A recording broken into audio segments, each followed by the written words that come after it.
Can you all see this fog? This pea soup fog? You can't even see the entire track. Unbelievable. And this fog is everywhere. Say what's up, Dave. Yeah, you got your Triple G gear there. Oh, wait, I got all Triple G. All Triple G? Here. Come on, man. Oh, my gosh. Well, it's Triple G week. So when are they going to start paying you, man? I mean, you're showing up. And this stuff is all going to, all this merchandise, that's all going to be, available in NYC. Hi, guys, from Providence. Oh, what a great town. Tiny little city, but the worst beautiful. drivers in the world. Worst drivers in the world? The worst. Providence, Rhode Island? I had no idea. I almost went to work for the Providence Journal, though. I know that much. And that would have been interesting. But, man, look, can you guys see this stuff? I mean, it's like this all the way back to Inglewood. I mean, it's amazing, this covering. I mean, I can look right up. You can't see the sun. It's just pure fog. There's going to be like a pirate ship with killer ghost pirates decapitating people. We got to be careful. That's crazy. Like Dave's always working. 80-year-old working stiff. 81. 81. Oh my gosh. You let your 81st birthday slip, just like sneak by, right? Yeah. But for the big 80, you couldn't. You knew it. But you knew there was going to be some kind of huge gathering and surprise. Yeah. So it's all okay, guys. Yeah. Got through it. Yeah, you did. Yeah, you handled it. You handled it as well as Steve Kim did, the life coach on the 3 knockdown rule. That was the best. That was amazing. That should have been on TV, really. That would have been classic TV, but it was classic podcast. He was good. You got to watch that. I mean, he was incredible. That's the 100th episode of the 3 knockdown rule with Mario Lopez and Steve Kim. And if you're not up on this mainly boxing podcast, you got to listen to it if you're a fight fan. But it's just a good listen. And they do the best interviews of boxing people. They really do. They do the best interviews of boxing insiders, like managers, matchmakers. But their interviews with Jim Lampley and Larry Merchant, the Freddie Roach one was incredible. And Gomez too. Yeah, Eric Gomez. Was yeah, a great interview. Great stuff, man. It's just check out these folks. But I didn't realize. God bless them. They were talking about it, that program was Mario Lopez's idea. Because they work out the same gym, and then he was saying maybe we should do something, and they just did it on Steve's cell phone. I listened to the first one and thought, I'm not going to listen to this. It just doesn't work. Like their chemistry wasn't great from the very get-go, but maybe by the 4th episode, the chemistry was almost full steam. No, it was great. But the first ones, they were a little too silly. Yeah. And then they sort of got into it.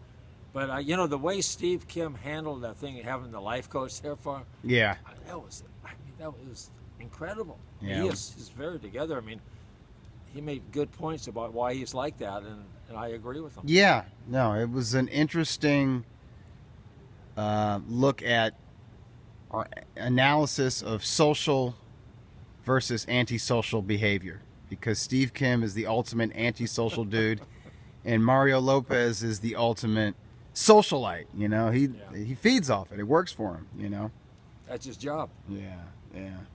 All right. So what are we going to do today? What are we going to do? We're going to run some. Wait, are we doing this on your? This is my Periscope. I mean, I'm going to see if the sound works. I think everything works fine live. Oh, otherwise, people would. Yeah, live people would say. They would say, "Hey, man, I can't hear you." Yeah, but. Hey, folks, you can hear us, right? If you can't hear us right, if the sound's messed up, let me know. Send me a comment. Let me know that the sound's, screwy, because I think my last 3 playbacks, there was some kind of issue with the, the Periscope replay with the audio. So I don't know. But I think live it's just fine. Otherwise, these folks would tell us. Well, this is what I think. You're in total denial. Oh, yeah? Oh, maybe. Because your phone is screwed up. Yeah. The speaker's bad on your phone, and it goes out every time. Can you guys hear us or not? Yay, nay? Smelodies OG, can you hear us? I know you joined us. It says so. Maybe they can't hear us. I don't know. So what do people do? Just come by and just look? Who's this? S. I don't know what that means. I could always listen online to see if we Yeah. forget C. it. Oh, I said C. You can hear us. Oh, okay. Yeah, and this guy, Smelody's OG, he doesn't also, BS, man. You know, it's early in the He speaks Spanish. Yeah. It's still, it's early in the daylight savings time. Yeah. Probably everyone's sleeping right now. Yeah, no, but there are viewers, though. But whatever. Yeah. Anyways, I just wanted people to see what this track looked like before we started running. But we're going to do some hundreds, skip some rope, right? Maybe do a 200. Maybe do a 200. Maybe do a 300, Maybe a 300. Sounds good. And then... I wish you all could be here. Whenever you guys visit Southern California, come meet us here Sundays, Santa Monica College. Rain or shine. Well, nah, if it rains, that's like we're like baseball. Yeah, the track gets rained out, but sunshine or not, sunshine or fog, we're here. So cold mornings, no problem, right? What would happen if Canelo fought Lemieux? I think he would weather the early storm and break Lemieux down to the body. I don't think he would give ground the way Stevens did and get bullied to the ropes. I favor Canelo in that fight, but it would be amazing. But I think they are going to fight because so this guy, Ed Guygenist, says we should take his dad to the track. He lives right there. Well, tell him to come over. Sure. We're here. Yeah, right. So what I think is going to happen I think Canelo is going to fight Lemieux next, maybe. I think this is going to happen. There's not the money in Canelo versus Lemieux that there is in Canelo versus Triple G. But they don't want. I mean, Golden Boy doesn't want Canelo fighting Triple G now, and I wouldn't either. I wouldn't want him to fight him because no matter how much money they make. Yeah. But I think what's going to happen, and I can see it coming. The excuse is going to be this time that Triple G fought too soon before Kazakhstan, right? He's going to fight Saunders for sure. Yeah. And I already hear it that they say, well, if he's going to fight Saunders, then we can't have a fight in September. Yes, I mean, I can see it coming. Listen, there's a lot of scenarios that could block Canelo Triple G, not including either guy losing his next fight. But if Canelo dominates Chavez, and I don't think he will, but everyone else thinks he will, and who knows? Maybe they're right. And Triple G knocks out Danny Jacobs, like everyone is saying.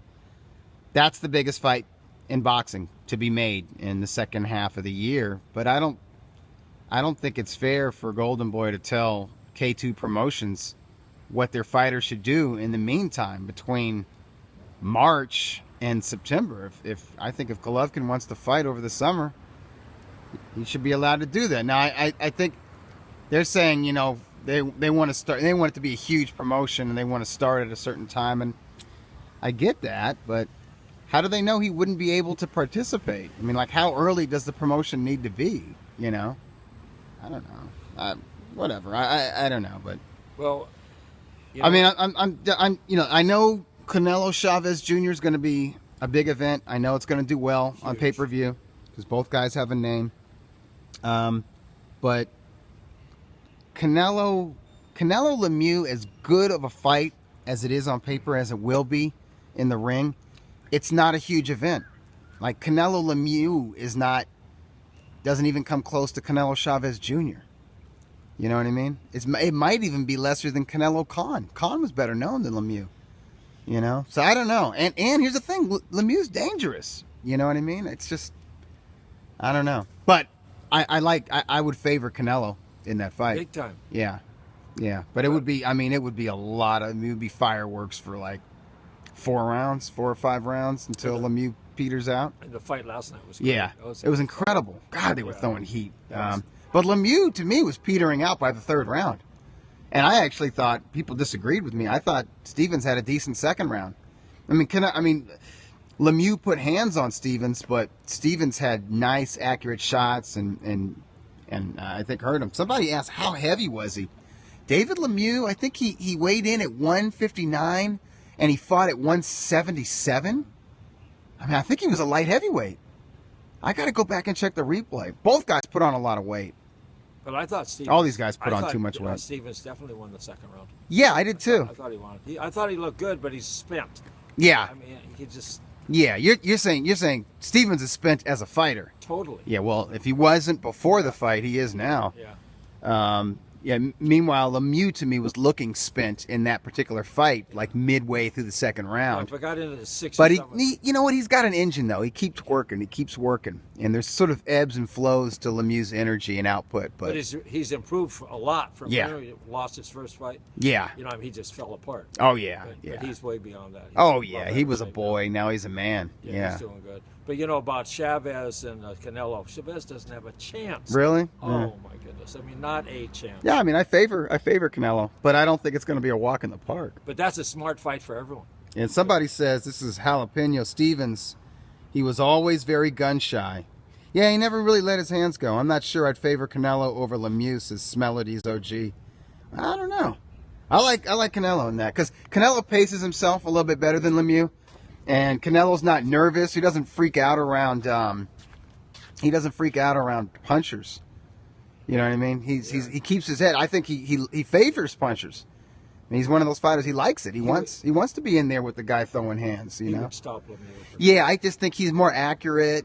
He keeps his poise. He wouldn't back down. He would stake out the center of the ring, say, "Come bring it, David," and would block and counter the crap out of Lemieux. But it would be a good fight. So he looked like he's about to serve you a subpoena. Okay. I don't know who he's talking about. So you want me to ask you some questions now? If you want to, yeah. Let's. We might as well do it. Here, but you got to hold this. Yeah. Am I going to skip rope? If you want. Yeah, I'm gonna. I hope. I can read. Yeah, because it's so overcast. I can read it today. Let us know if the sound goes out though. The sound is in the replay. Dougie needs a new phone, and I was. Well, that's true. I was gonna bug him every day, and you didn't do it. I didn't want to. Why didn't you do it? I'm just not a nagger. So, but Doug and I. Oh, here's a question. Who would win between Joe Louis and Holyfield? Joe Louis knocks him out. Yeah. Very accurate puncher. Holyfield was there for an assortment of Lewis's punches. Here's hello from. I can't read the other part, but I can read them. Are you having trouble jumping rope today? Yeah. Because I had trouble yesterday. Yeah, but it's just like my rhythm, my timing. What do you think about Wilder not doing any road work as a boxer? What does he do then? Wind sprints or something? I don't know. He looks like he would be really good with wind sprints. Hey, I say, hey, if it ain't broke, don't fix it. I mean, Wilder's problems is like technical. You know what I mean? It's not like his conditioning has never seemed like crap. I've never seen him like gassed out. He doesn't come into fights looking like Tyson Fury. You know what I mean? That's okay. Listen, traditionally you're supposed to do road work. You're supposed to do like long distance running. Yeah. But, I think it's okay for boxers to mix it up a little bit. Hit the track or swim or ride a bike or do whatever. I mean, you just want to get your cardio up. Well, he's just ready to get KO'd. Of course. It's coming soon. He's wild. Yeah. I mean, there's a reason. Listen, he caught a break with the Povetkin fight. And that I put that on the Russian's shoulders. He had whatever he had in his system. And that gave Team Wilder an out. They didn't have to fight him after that. And so that was the one real contender, Wilder was willing, had to face if he was going to keep that WBC title. But since he won the title, he hasn't defended it against a ring-ranked contender. None of those guys were legit top 10 contenders. So that tells you that his team knows he's vulnerable. But I think he's going to fight a real fighter. I think he's going to fight a real heavyweight this year. So that was good, Dougie. That was very good. I need to run some hundreds to get just to get. Oh, here. What do you think about Rex? Oh, Rex So? Rex So, Chinese fighter. He's good. I think he's a legitimate 115-pound contender. He's a junior bantamweight, and he's pretty. And that's a deep division. And if he keeps winning, he's going to put himself in the mix. You know, he's fighting some tough cats from Japan and other parts of Asia. He won a fight, I think, yesterday. Yeah. Why is Manny on a tune-up tour? Or is he? Because he should be. Well, we don't know what his next fight is. I mean, I wouldn't consider Amir Khan a tune-up. We don't know if that fight's actually going to happen, though. I wouldn't call it a tune-up tour. I mean, tuning up for who? I don't know. Who was the guy from Australia? Jeff Horn. Jeff Horn. So you know who wants to fight him now? Who? Michael Casitas. Hey. What's up? Wow, there it is. What do you think of that? What do you think of that, folks? See, whatever happened to Timothy Bradley? That's a question. He's enjoying his money. Yeah. Timmy's made good money. Yeah. And he's not an extravagant spender. Yeah. You know? His wife's doing a good job. Yeah. He's just chilling. Hey, so Michael Casitas won. You beat him in a pull-up contest once. I did beat him. And he's such a competitor. There had to be a rematch, right? Yeah, there was. Yeah, Dave caught him by surprise at the old Rent-A-Wreck. So he won his fight. Now he wants to fight Horn, who's undefeated. Yeah. But he's the best guy of all time. Yeah, he is. Oh, he's a great guy. God, he is such a great guy. And remember when he was undefeated and he fought? Was Marquez the first guy? No, Casamayor. Yeah. Casamayor was the first guy to beat him. That was a hell of a fight. Wow. He had him. Yeah. And he went wild. Yeah. But Casamayor had Katsitis almost out in the first round. Wait, why? Oh, I can't read it. Irish boxer. Something about Irish boxers, but I couldn't read it. It was too small. So did you hear Quiglin? What's his? Jason? His commentary was sensational. Wow, he was good. Yeah. I mean, he was really good. Yeah, he really is.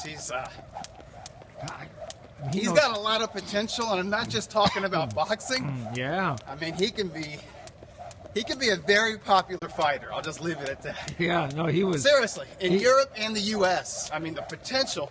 And he's in a great division that's got players, all over the place. Irish boxers need to call out Conor. Okay. Hey, so do you think the Conor Mayweather fight's going to happen? It makes money sense. I think so. I mean, seems like Floyd is kind of desperate for it. Maybe. He wants it to happen, yeah. He's playing hard to get, though, at the same time. Yeah, well, Conor should play hard to get. I mean, because Mayweather won't fight anybody else. He's not going to fight some young, hungry welterweight. And the folks from his era are pretty much done, So he's 40 years old? Yeah. Wow. But he's in shape. Yeah. But he sounds 40. You know what I'm saying? Yeah. When I hear interviews with him, he sounds like a 40-year-old boxer who's got 20 years of boxing under his belt. I've noticed. Like some guys, they sound okay after 20 years, which is crazy. But if you talk to Vladimir Klitschko, it's like he seems fine. But with Mayweather, it's harder and harder for him to express himself, and that's not new. It's been sort of a gradual decline that I've noticed maybe since 2010. But how'd you like Roy Jones last night? Speaking of... Jones always sounds awesome. Here's another guy. Jones has been fighting longer than 20 years. I mean, right. It's 28 years or something like that. I don't know whatever he said, but he talked about the knockout last night. Yeah. That when he got knocked out by Johnson... Yeah. He didn't know where he was. He didn't know what was up. Wait, but wasn't it incredible? I like that. I mean, that was just like great insight, I was shocked. I mean, that was really good. And I thought that was one of the best nights he ever had last night. I mean, he looked great. He sounded great. He did. And what a comment that is. They talk about when he got knocked out, how it was, and he didn't even know where he was for 2 days or something. Yeah. That was really good. Yep. So I just have, I hope everyone can still hear us, Dougie, on your phone. You're in such denial, Dougie. I can't believe, oh my God. I know there's something wrong with this phone. Well, there is. Oh no, the playback. And Coach Larry would be very upset with you if he knew we were using this phone. Oh yeah. Hopefully it's working, Larry. So I just have a couple questions. One, what happened at this date on March? If you can tell me, on March 10th, 1989. March 10th, 1989. And it was a fight at the... What division? It was middleweight. Huh. And there were 2 middleweight fights, and then there was a bantamweight fight. Really? It was outdoors at Caesar's Palace. I was there. This is 1989. Yeah. Roy Jones bobs and weaves while he commentates. He does. Yeah. He's a very physical person. Yeah. And that helps him though. Moving around, that helps his commentary. Okay, so there were 3 fights this night. Okay. And one was... Were you at this card? I was really? there, yeah. So 2 middleweight fights. Were they title fights? And at the weigh-in, which I went to, which is the same day, there were over 3,000 people at the weigh-in. They weren't going to let anyone in, then they let everyone in. At the weigh-in? At the weigh-in, there were 3,000 people. It was incredible. Must have been a high-profile fight.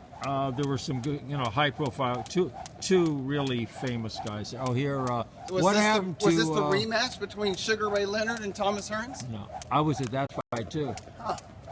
Oh, let's see, which KO was better, Mikey or Lemieux? Gosh, that's a hard one.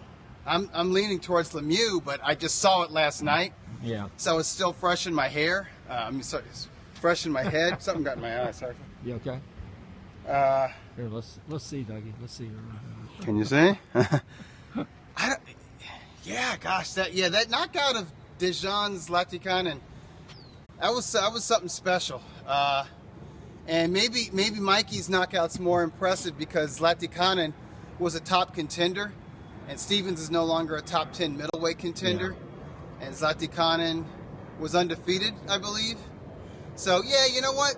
Maybe Mikey is still a front runner for KO of the year, but hey, this past weekend was a weekend of hellacious knockouts.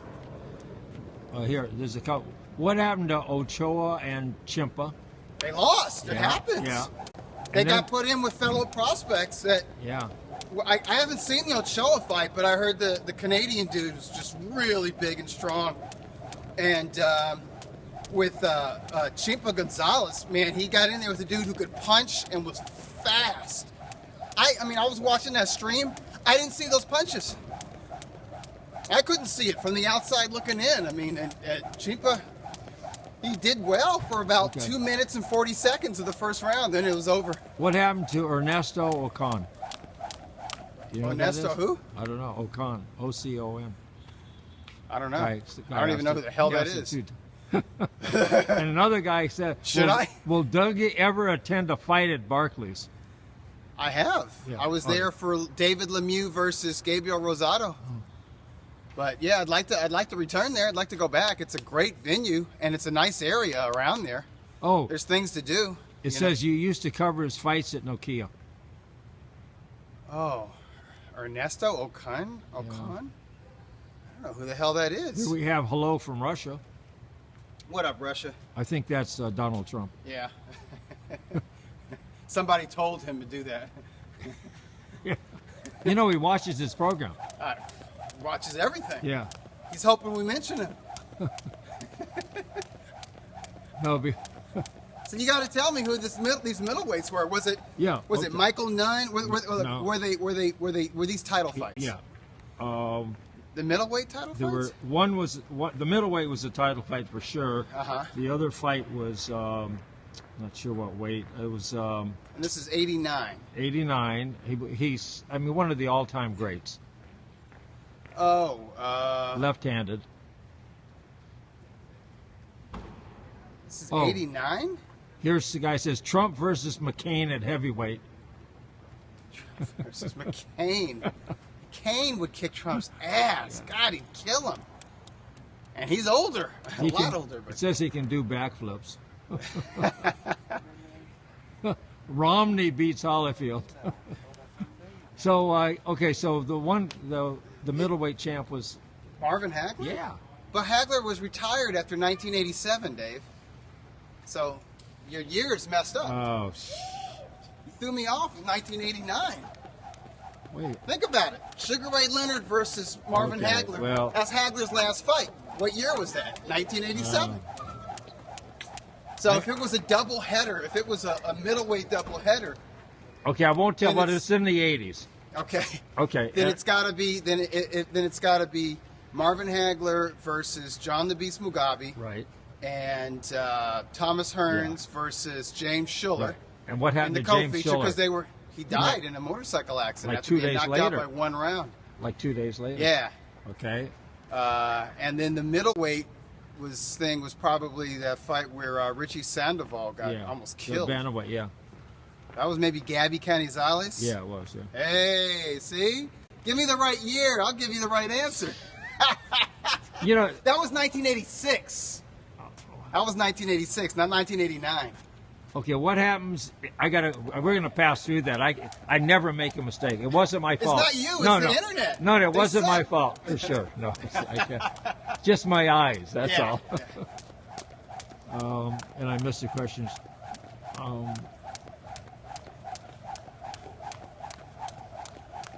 I missed a couple of questions here. You Jeez, can ask him that. I don't know how I missed that.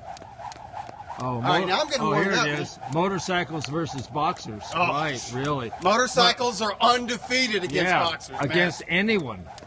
They kill and they ruin careers. Okay, what man. happens if Jacobs upset Triple G? Immediate rematch. You think so? Yeah, No, probably. that's what this guy says. Oh yeah, Yeah. and that makes sense. Well, it depends on how great the fight is. You know what I mean? But if Jacobs beats Triple G, he's a superstar, Yeah. instant star. Because I mean, he's got everything else to be a star. He's got the talent, he's got the skill, the experience, he's got the personality. Oh, he was. I mean- Wasn't he great on? I mean, 24? listen, if he beats Triple G, I say he brings in Chris Algieri to be his manager. Oh, here's another one. Yeah, Rematch. step aside, Al Heyman. Chris Algieri is going to be my manager. I mean, because I would help him. They're a great duo. And Chris Algieri, I love that guy. Oh my He's God. pound for pound. He is the best. the hair. Yeah, everything. My wife came in during 24/7. She was like, "How much product is in that guy's hair?" I was like, "I mean, get out of here. So what? Who cares? Yeah, but it's all natural and It's all organic. natural. And It's organic. It's not hair. Okay. It's not hair Okay, here's the enhancing guy. drugs. Rematch if Chavez Jr. wins just 4 rounds. I agree. Well, yeah. Well, listen. But if he wins 4 rounds, and it's a great fight. You know what I mean? And it's Yeah. Canelo wins by late stoppage or decision. Yeah, But those rounds that Canelo won were competitive. yeah. And the guy's Of course, that could answer. the guy's answer, sad truth. Yeah. Yeah. Yeah, probably. But they're going for that, and I would too. I Yeah. don't blame them. But here's the thing: there's still more money for everyone to make with Canelo versus Golovkin. I mean, that's all there is to it.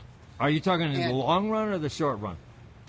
I think it needs to happen pretty soon. It needs to Yeah. happen this year because otherwise, then we are getting into sort of a Mayweather-Pacquiao thing. If it doesn't happen in 2007, cynics and doomsayers that have been calling Canelo Golovkin like the new Yeah.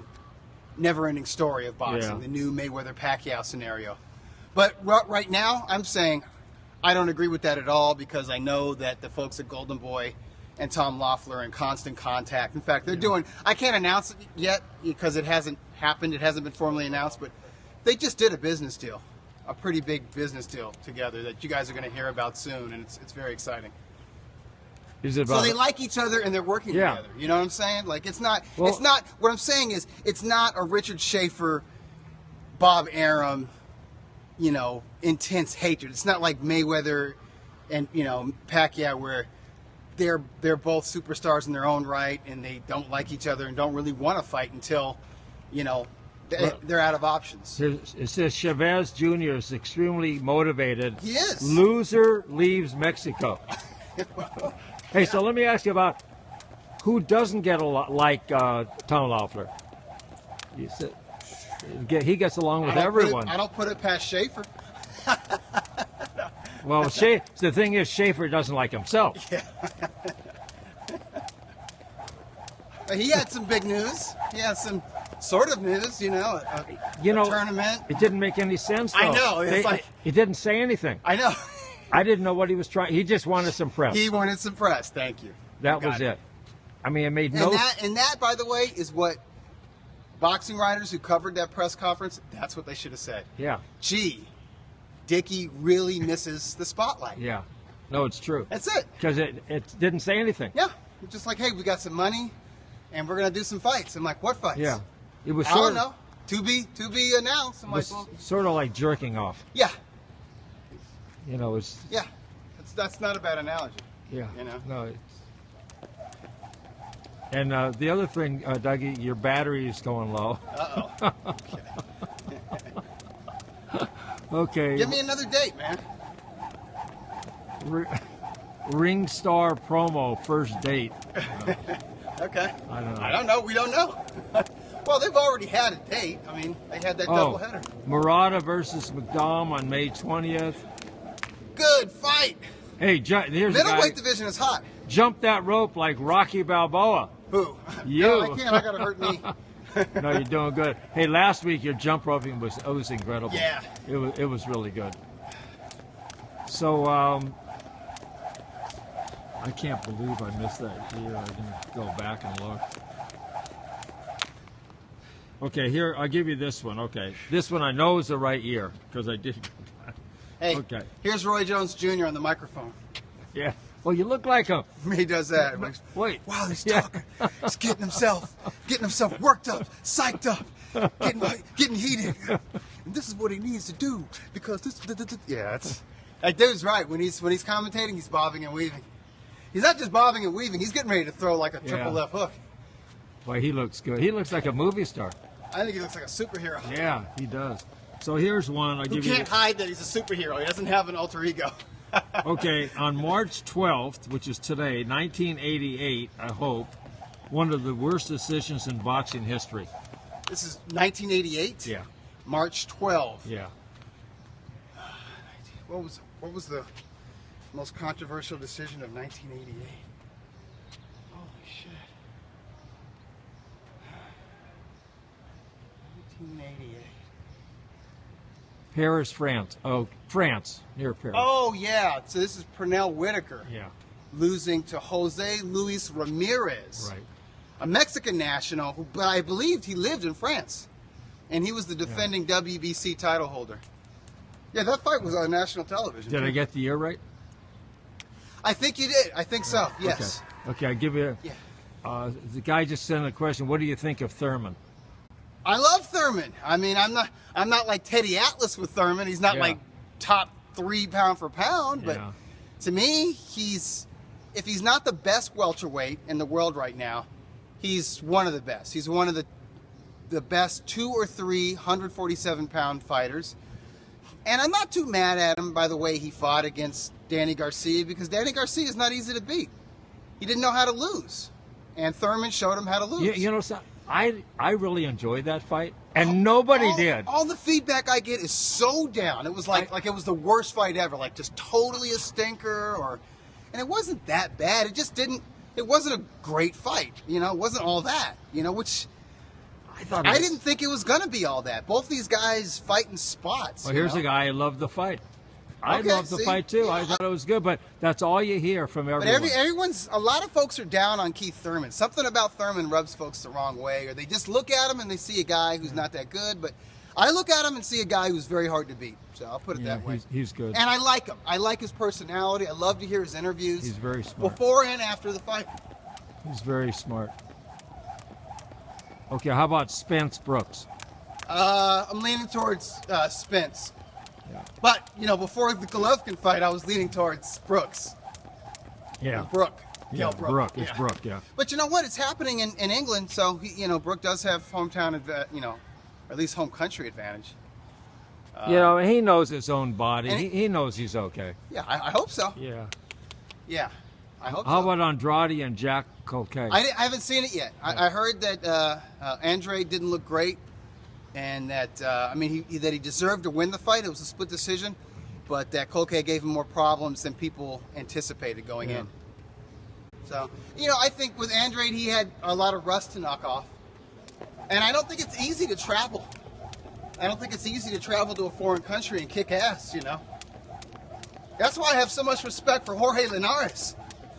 He goes to that lion's den, and he rises to the occasion. He's favored in that fight. Now he is. Yeah. He should be. That's a great fight. He should be. He decisively won the first fight against Anthony Crolla. But I wouldn't totally count out Crolla. Okay, I'll give you one. In 1993, one of the all-time great junior flyweight fights. Junior flyweight? Yeah. Oh, okay. So was it the first fight between Michael Carbajal and Chiquita Gonzalez? Yeah. Wow. That fight, I can watch it today. And I've seen that fight 500 times. Yeah. I could watch it today and be excited and get a little emotional by the result, by the way it ended. I mean, what a knockout and what a comeback victory for Michael Carbajal. Did he get knocked down in the first round? No, it was just during the fight. He got dropped twice, though. Yeah, he was being outclassed. Yeah. By the better fighter, by the way. Gonzalez, the better fighter. But Carbajal, what a hell of a fighter. That was one of Roy Jones Jr.'s 1988 Soul Games. Yeah. Anyway, Dougie, your battery's ready to go. Okay. And it looks like we made it through. But the human batteries, I'm here. I'm ready. You ready? You feel better? Yeah. Knock some rust off. And the fog's going away a little bit. Still here though. We're gonna run some hundreds. Yeah. All right. So I'm warmed up now. Let's see. Anyway, it turned out that Bob Arum was right about they didn't have the money for that fight. It's a lot of money to put up front, man. He was Arum, and he was so shrewd the way he handled that. Yeah. He took the high road. Yeah, it's okay. I don't think you'll get the money, but if you do, I'm there to help you out, knowing it's never going to happen. Yeah, and that's why he took the high road, because he knew it wasn't going to happen. No, it was smart. Yeah, of course. And now he's back in control. Which is very important to Bob. Well, it should be. Yeah, sure. Why not? Anyway, the fog is going down, and I want you to tell everyone about safe driving, Doug. Hey, listen, folks. Don't be in a hurry. Even if you're late, don't rush. Don't be in a hurry. Focus behind that wheel. Don't look at your phone. Keep a lot of distance. Yeah, keep a lot of distance between you and the person in front of you. Let everyone go first. Get that peripheral vision going. If you don't have it, if you're not Magic Johnson on the court, look, because there's a motorbike, there's a motorcycle coming by. And so many people are distracted and rushed. They're not thinking behind that wheel. So just slow it down, focus. You can listen to music, but don't be messing with the stuff while you're driving. And leave the phone alone. It can wait. And just don't be in a hurry. And that goes for eating as well. Don't rush it. Don't overdo it. Small meals, lots of water. Get your rest. But most importantly, take the high road. Like Bob Arum. Very good, Dougie. All right. Hey, we'll be in New York. Yes, New York City. No show next week. Yeah. Maybe we'll do it from New York. Yeah, or we'll do some stairs or something like that. Yeah. Hotel stairs. Yeah. Have a great week. All right, everybody.